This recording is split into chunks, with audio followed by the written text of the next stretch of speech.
जय श्री राम मित्रों। Dictation start. विद्वान न्यायाधीश ने जूरी के प्रति अपने समाहार में कहा कि यह पारिस्थितिक साक्ष्य का मामला है और उन्होंने उन्हें ऐसे साक्ष्य की प्रकृति बताई और अपने भारबोधन के अंत में उन्होंने उनसे कहा कि यदि अपने समक्ष प्रस्तुत साक्ष्य की श्रृंखला में वह कोई कड़ी लुप्त पाए तो अभियोजन उसे पूरा करने में असफल रहा है जो उसने करने का प्रयत्न किया तथा अभियुक्त दोष मुक्त किया जाना चाहिए विराम। किंतु विद्वान न्यायाधीश ने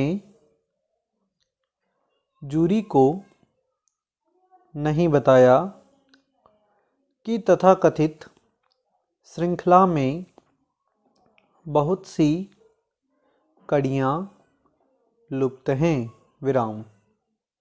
हत्या का पता लगने के पूर्व किसी ने अभियुक्त को कन्फ्यूजन जाते नहीं देखा।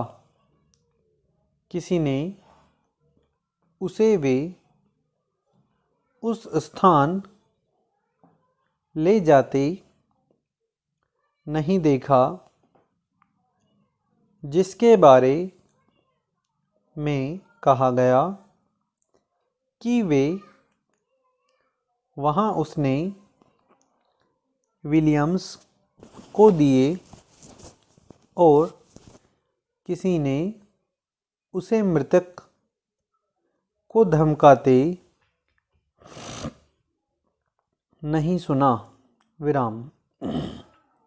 संस्वीकृति के सीधे साक्ष्य के अलावा विलियम्स का कथन इस बात से संगत है कि अभियुक्त 2 सितंबर को प्रातःकाल कन्फ्यूजन गया तथा उसने 26 नारियल चुराए और कब्रिस्तान में छिपा दिए कि दिन के बाद में विलियम्स को दे देगा और उसके इस कार्य से लौटने पर विलियम्स ने उसे अपराह्न 1 बजे देखा विराम। यदि अभियुक्त का छुरा कन्फ्यूजन में पाया भी गया तो उससे उसकी मार्मिक समय पर वहाँ उपस्थिति सिद्ध नहीं होगी विराम। साक्ष्य के विश्लेषण पर प्रतीत यह होता है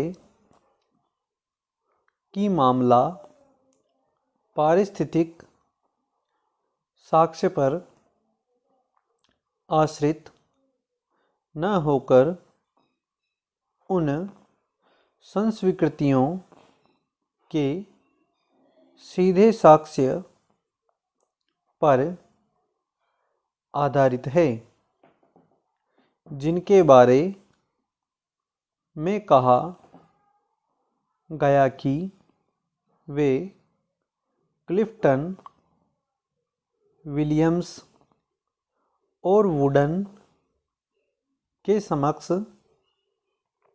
की गई। विराम। संस्वीकृति के विषय में वुडन का साक्ष्य अस्पष्ट और भ्रामक है। विराम। दृश्यतः एक ही समय पर अभियुक्त यह शिकायत कर रहा था कि स्थानीय वैमनस्य के कारण उस पर गलत संदेह किया जा रहा है और वह कह रहा था कि वह जानना चाहता था कि हत्या किसने की और साथ ही उस व्यक्ति की हत्या करने के बाद वह उसके लिए दुखी था। विराम। क्लिफ्टन विलियम्स के प्रति की गई संस्वीकृति अधिक विशद है और वह ऐसी भाषा में है जिसके प्रयोग की अभियुक्त जैसे व्यक्ति से आशा की जा सकती थी। विराम। किंतु विद्वान न्यायाधीश ने जूरी को नहीं बताया कि विलियम्स खतरनाक स्थिति में था क्योंकि उसने वे नारियल बेचे थे जो मृतक की भूमि से हत्या वाले दिन चुराए गए थे। विराम। अतः उसके लिए इस बात का प्रबल हेतु था कि किसी अन्य व्यक्ति को हत्या में फंसाए। विराम। जूरी को सावधान किया जाना चाहिए था कि ऐसी संस्वीकृति पर कार्य करना अत्यधिक खतरनाक होगा जो उस स्थिति वाले साक्षी के अभियुक्त के मुंह में रखी और जिसकी किसी अन्य स्रोत से संपुष्टि नहीं होती है। विराम। हम यह भी कहना चाहेंगे कि यदि विलियम्स और वुडेन को अभियुक्त द्वारा दिए गए बताए गए कथन वस्तुतः दिए भी गए तो वे दोषिता की गंभीर स्वीकृति होने की अपेक्षा एक घमंडी और मूर्ख व्यक्ति की डींग मात्र प्रतीत होते हैं, जो ऐसी हत्या का जिसमें स्थानीय लोगों को दिलचस्पी बहुत थी, उत्तरदायित्व लेकर कुख्याति अर्जित करने को उत्सुक था। विराम। स्टॉप। धन्यवाद।